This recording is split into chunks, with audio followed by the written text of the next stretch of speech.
Alors, la première concerne la remise en cause du conseil successoral. J'aimerais savoir combien de temps après, par exemple, un des ayants droit qui n'aurait pas été bien informé pourrait effectivement remettre en cause s'ils estiment que les décisions qui ont été prises ou que ce conseil a été tenu de façon pas correcte.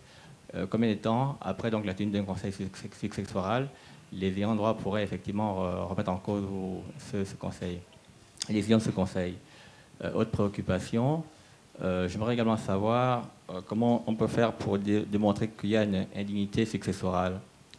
Présentement, dans plusieurs familles, et beaucoup le savent, il y a malheureusement, comme on disait tout à l'heure, des formes de violence psychologique, et il y a des hommes, malheureusement, qui jouent les fusibles, qui malheureusement s'enferment dans l'alcoolisme, par exemple, et beaucoup décèdent comme ça. Moi, j'ai des cas dans ma propre famille, j'en ai perdu déjà 2, qui faisaient marier, qui faisaient chambre à part depuis plusieurs années.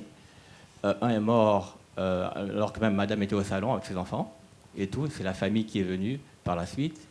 Et donc, pour ces cas-là, comment on fait effectivement, parce qu'il y a vraiment des violences psychologiques, il y a des hommes qui sont en train de mourir présentement, comment on fait pour démontrer effectivement qu'il y a un problème, qu'il y a indignité successorale. Et ma dernière préoccupation, c'est un plaidoyer.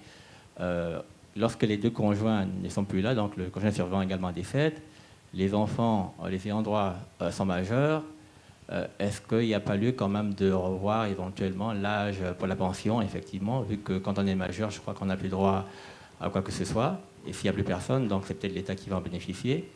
Mais vu les circonstances actuelles, et on parle de lutte contre la pauvreté, des grossesses précoces, entre autres, est-ce qu'effectivement, il n'est pas souhaitable que les ayants droit, même s'ils sont majeurs, aient le droit de profiter de cette retraite, de cette pension? Moi, c'est mademoiselle Akli. J'aimerais poser une question relative au mandataire familial. Lorsque les héritiers légaux, les héritiers remarqueraient des manquements dans l'exercice de la fonction de mandataire, est-ce qu'ils auraient la possibilité de demander une révocation du mandataire? Si oui, au bout de quel délai? Et quelle est la procédure? Merci. Zoulo Yabi de La Source, presse en ligne. Je voudrais savoir si le défunt a laissé 2 femmes. Est-ce qu'il y a un traitement approprié pour la première qui ne s'applique pas à la seconde ou le traitement est le même? La remise en cause du conseil successoral peut se faire au bout de combien de temps quand on est héritier légal et qu'on n'était pas informé. Dans ce genre de choses-là, c'est au cas par cas. Il y a 2 types, il y a plusieurs cas. On vous convoque à un conseil successoral. Comme maintenant, ce sont les femmes qui sont présidentes du conseil successoral, votre mère vous dit « ne venez pas ». Si elle prend un constat d'huissier pour dire que tel et tel héritier, on les a appelés, ils ne sont pas venus, et on tient le conseil, le tribunal, quand vous allez le voir, va vous poser d'abord la question pourquoi vous n'étiez pas lorsqu'on vous a convoqué pour la première fois. Pourquoi? Parce qu'il y en a qui ont les réminiscences de l'ancienne loi, que non, je ne pars pas pour que la succession soit bloquée.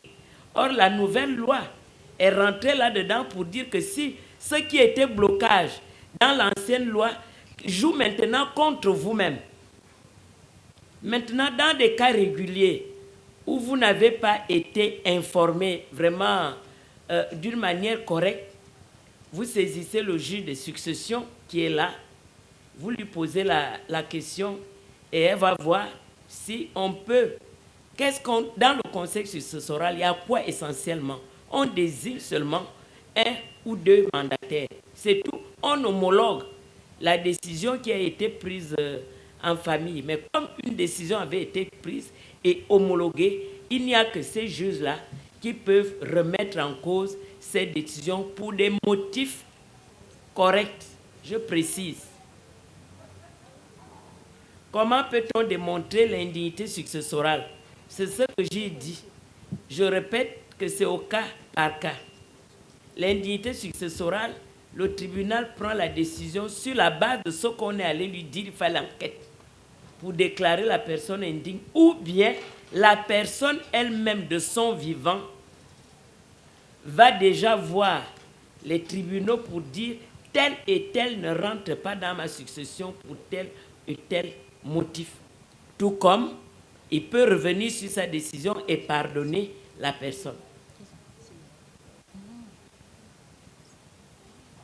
Nous redonnerons la parole au président de la Chambre des successions. Après combien de temps on peut remettre en cause le conseil successoral?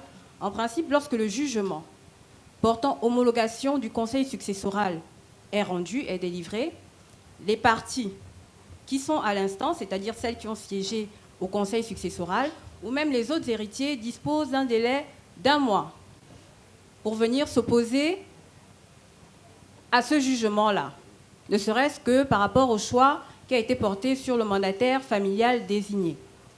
Une fois les 1 mois écoulés, on délivre au niveau du greffe ce que l'on appelle un certificat de non-opposition.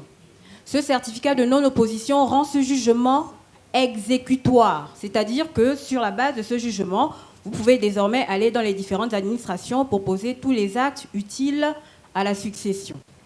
Maintenant, comme le relevait Madame le Président Mbonga, il peut arriver qu'un des héritiers n'ait pas pris part à ce conseil successoral-là parce qu'il n'a pas été invité par la présidente qui convoque le conseil. Parfois, c'est fait à dessein parce que, comme le relevait Madame le Président Honorine Zebitege, il y a des tensions familiales.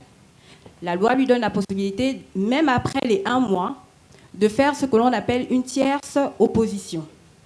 À ce moment-là, ce n'est plus le juge tout seul qui connaît de ce genre de décision, mais c'est le tribunal. Donc il saisit le tribunal au travers d'une requête qui a pour objet tierce opposition. Dans son développement, il indiquera les raisons pour lesquelles il s'oppose finalement à ce jugement d'homologation du conseil successoral qui a été rendu par le tribunal.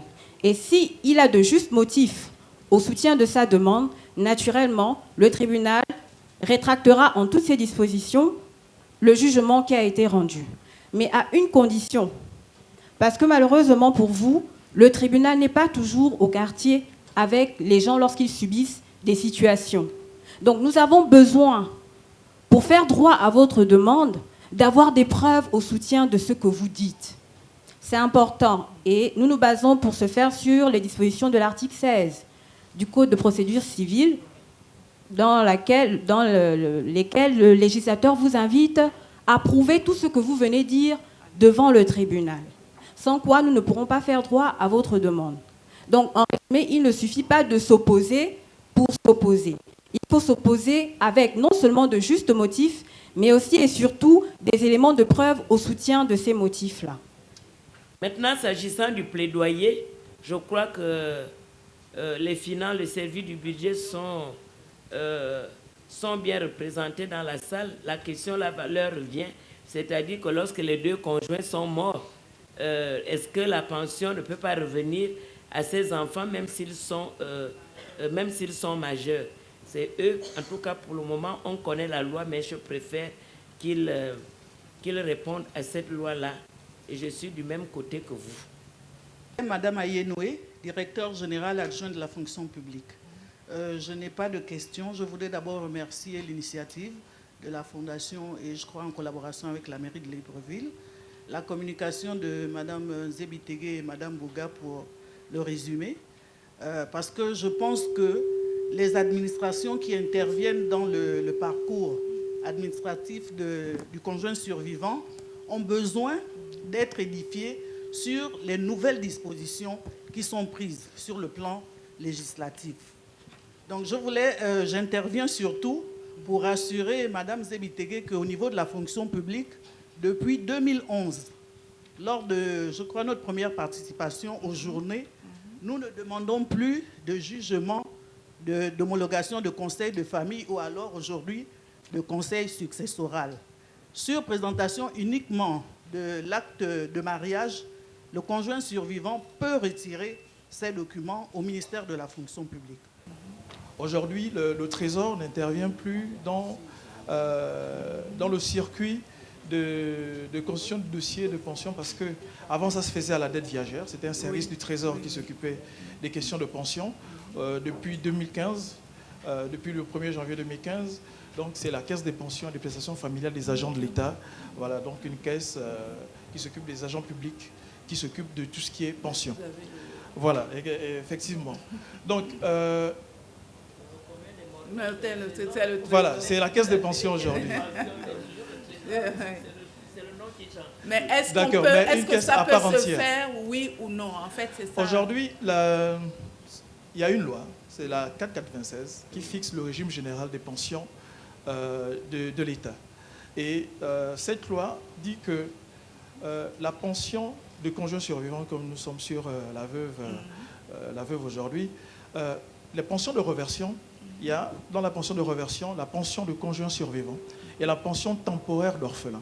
Et la pension temporaire d'orphelin est donnée jusqu'à 21 ans, donc en fait la majorité au Gabon.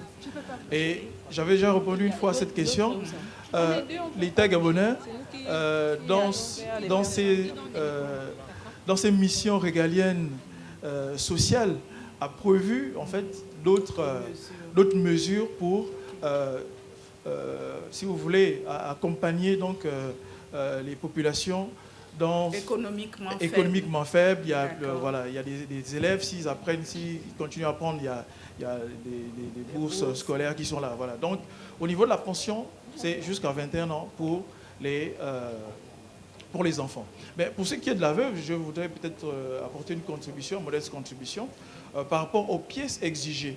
On parlait tout à l'heure donc du conseil successoral ou avant le conseil de famille qui était exigé, qui était une pièce exigée.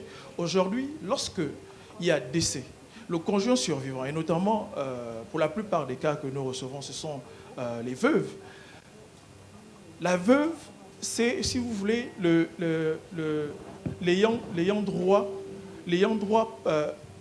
prioritaire dans tous les cas, lorsqu'ils sont mariés.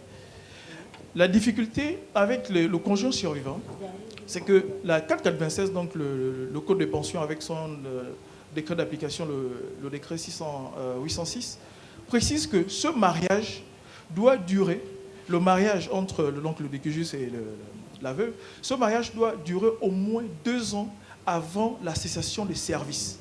Donc si vous vous mariez moins de 2 ans avant le décès, ce mariage n'a pas d'effet, selon la loi du code des pensions des agents de l'État. Mais sauf que si, dans le mariage, il y a eu au moins un enfant qui est issu du mariage, cet enfant peut être né même 15 ans, 20 ans, mais il est au moins issu de ce couple-là, le conjoint survivant peut faire valoir ses droits à pension de conjoint survivant. Y a-t-il un traitement approprié pour la deuxième femme quand quelqu'un est polygame, quand il est mort? À quel niveau vous voulez ce traitement? Est-ce que c'est au niveau des pensions? Est-ce que c'est au niveau des mandataires? On ne sait pas. Ce que je sais, c'est que à la caisse là-bas des pensions, s'il avait deux, on coupe. Si la pension c'était 100 000, on divise par 2, 50-50.